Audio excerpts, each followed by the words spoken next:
पढ़ेंगे scope of total income और tax incidence, कुल आय का क्षेत्र या फिर कर देयता। ठीक है, यानी कि ये जो इनकम है, कर है, वो किस किस व्यक्ति के लिए देय है।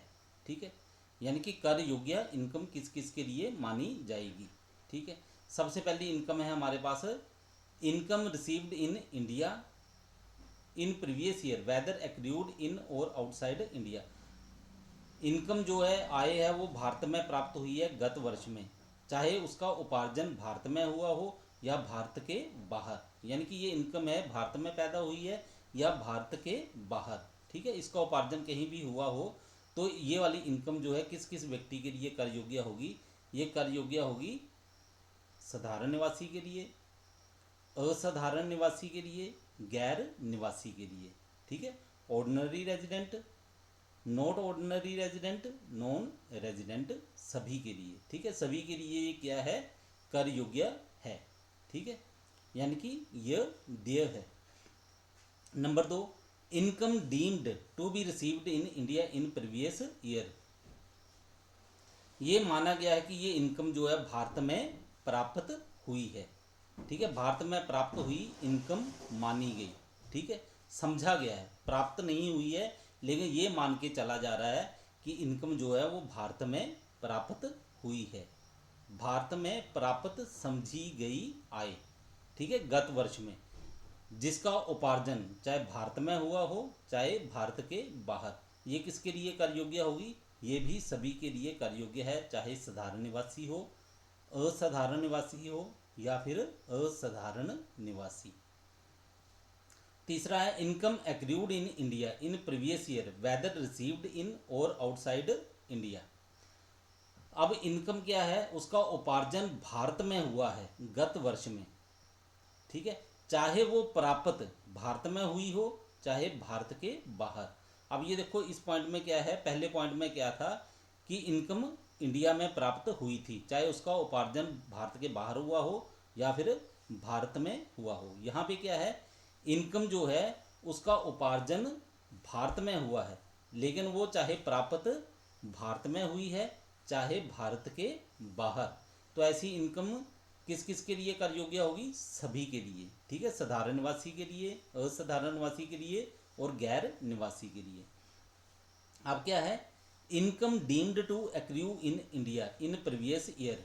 अब मानी गई आय है कि ये भारत में उपार्जित हुई है, भारत में उपार्जित मानी गई आय या समझी गई आय, चाहे वो भारत में प्राप्त हुई हो चाहे भारत के बाहर।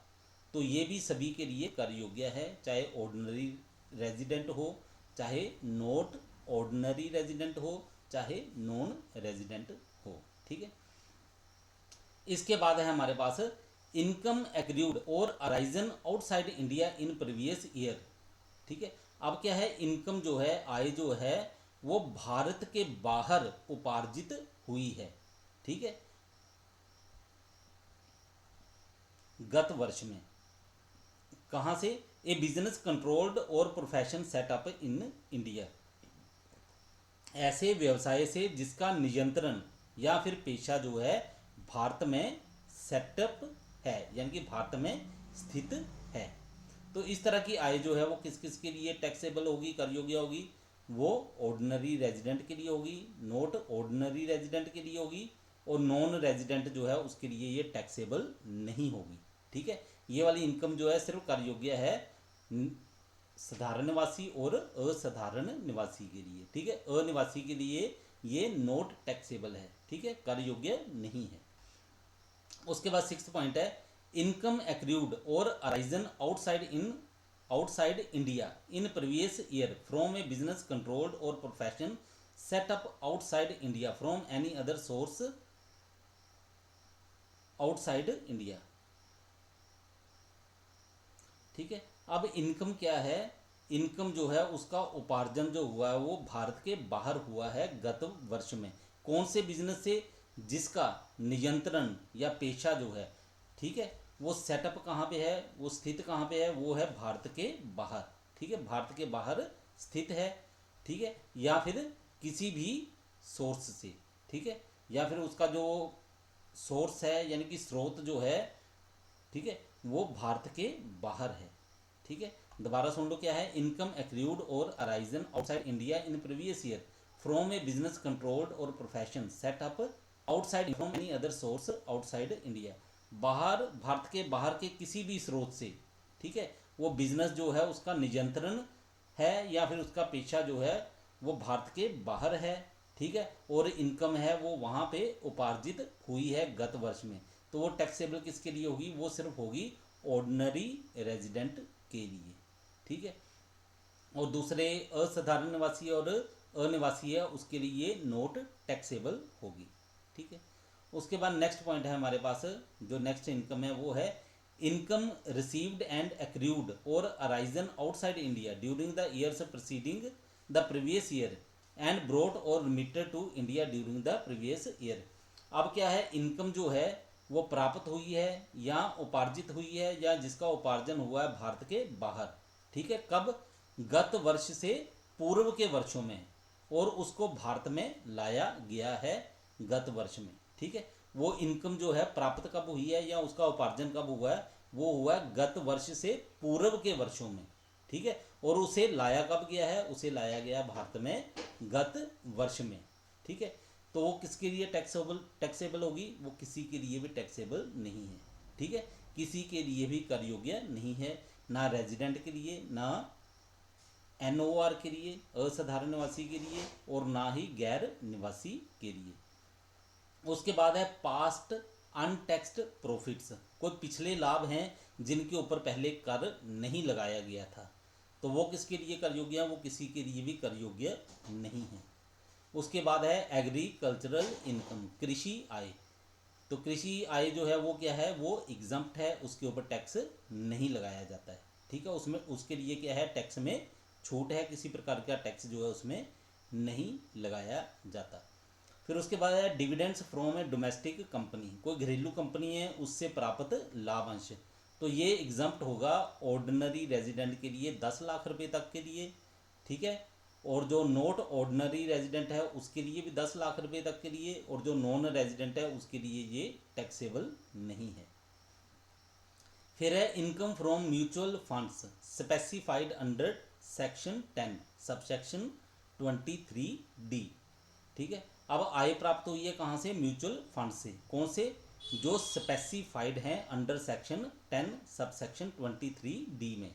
ठीक है, वो क्या है, एग्जम्प्ट हैं, उसके ऊपर कोई टैक्स नहीं लगाया जाएगा, वो टैक्स से उनको छूट प्राप्त है। फिर उसके बाद है गिफ्ट्स फ्रॉम रिलेटिव्स और ऑन मैरिज और अंडर विल एट्सेट्रा। अब कोई गिफ्ट प्राप्त हुआ है किसी रिश्तेदार से, ठीक है, शादी में या फिर किसी वसीयत के अंतर्गत, तो उसके ऊपर किसी प्रकार का टैक्स नहीं लगेगा। ठीक है, अगर गिफ्ट किसी अन्य लोगों से प्राप्त हुआ है, ठीक है, किसी और मौके पे, अगर वो गिफ्ट जो है 50,000 रुपये तक की वैल्यू का है, तब उसके ऊपर टैक्स नहीं लगेगा। अब इससे हम कंक्लूजन क्या निकाल सकते हैं, निष्कर्ष, तो ये आपने याद कर लेना, ये याद करोगे तो ऊपर के सारे पॉइंट आपको याद हो जाएंगे। पहला है Indian income is always taxable in India for all assessees, जो भारतीय आय है वो सभी निवासियों के लिए, करदाताओं के लिए कर योग्य होगी। ठीक है, सभी के लिए, चाहे ऑर्डिनरी हो, नॉट ऑर्डिनरी हो या नॉन रेजिडेंट हो, जो भारतीय इनकम है वो सभी के लिए कर योग्य है। Foreign income is taxable in India for resident and ordinary resident in India, जो विदेशी आय है वो किसके लिए कर योग्य है, वो है सिर्फ साधारण निवासी के लिए। ठीक है, विदेशी आय जो है वो कर योग्य है साधारण निवासी के लिए, यानी कि निवासी और साधारण निवासी हो उसके लिए। और अगर NOR है, ठीक है, असाधारण निवासी, तो उसके लिए फॉरेन इनकम जो है वो कर योग्य होगी भारत में, कब, यदि बिजनेस कंट्रोल और managed from a business setup in India, यदि उस बिजनेस का नियंत्रण और प्रबंध, ठीक है, वो भारत में स्थित हो तब। ठीक है, in case of non resident his foreign income is not taxable in India, अगर कोई नॉन रेजिडेंट है,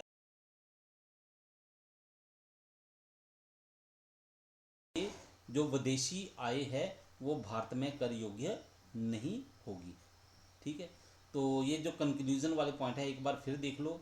ये कंक्लूजन वाले जो पॉइंट आपको निष्कर्ष में दिए गए हैं, इनको आप अच्छी तरह से समझ लोगे तो ऊपर जो आपको 12 पॉइंट दिए हैं वो अपने आप ही याद हो जाएंगे, उनको याद करने की कोई मुश्किल नहीं होगी। ठीक है, पहला कंक्लूजन क्या बताया आपको, Indian income is always taxable in India for all एसेसीज।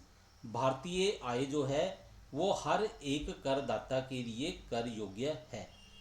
ठीक है, दूसरा क्या है, foreign income is taxable in India for resident and ordinary resident in India.